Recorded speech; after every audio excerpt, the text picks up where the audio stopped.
ఈరోజు మనతో పాటు 30 years ఓల్డ్ మేల్ పేషెంట్ ఉన్నారు. అతనికి ఆండ్రోజెనెటిక్ ఎలపేషియా 5th గ్రేడ్ ఉంది. బికాస్ వాళ్ళ ఫాదర్కి ఉంది, ఇతనికి వచ్చింది. Because of stress and other factors కూడా దీనికి యాడ్ అయ్యాయి. అయితే ఇతను 30 years, గుడ్ డోనర్ ఏరియా ఉంది. అందుకనే మనం 100% రిజల్ట్స్ అనేవి ఎష్యూర్ చేయడం జరిగింది. ఇప్పుడు ఆ హెయిర్ ట్రాన్స్ప్లాంటేషన్ కోసం ఫస్ట్ మార్కింగ్ చేసుకొని స్టార్ట్ చేస్తాం.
సో హెయిర్ ట్రాన్స్ప్లాంటేషన్ అయిపోయింది కదా, మీకు ఎలా ఉంది? పెయిన్ ఏమన్నా ఉందా?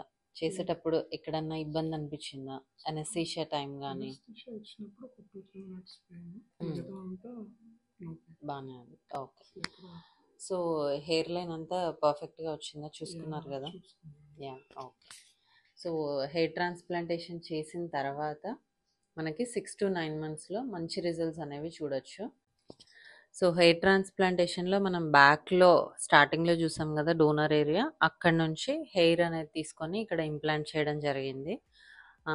సో ఇక్కడ వెనక నుంచి తీసేటప్పుడు లోకల్ అనెస్థీషియా, ముందు మనం హోల్స్ చేసి అందులో ఈ హెయిర్ అనేది డిపాజిట్ చేయడం జరుగుతుంది. అప్పుడు కూడా local anaesthesia, under local anaesthesia చేయడం జరుగుతుంది. సో పోస్ట్ కేర్ మీకు ఎక్స్ప్లెయిన్ చేసాం కదా, అది యాజ్ ఇట్ ఈస్గా ఫాలో అవ్వాలి.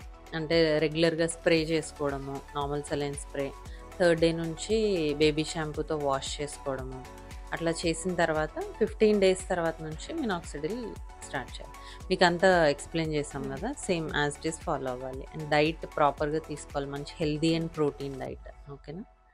So see you after 15 days.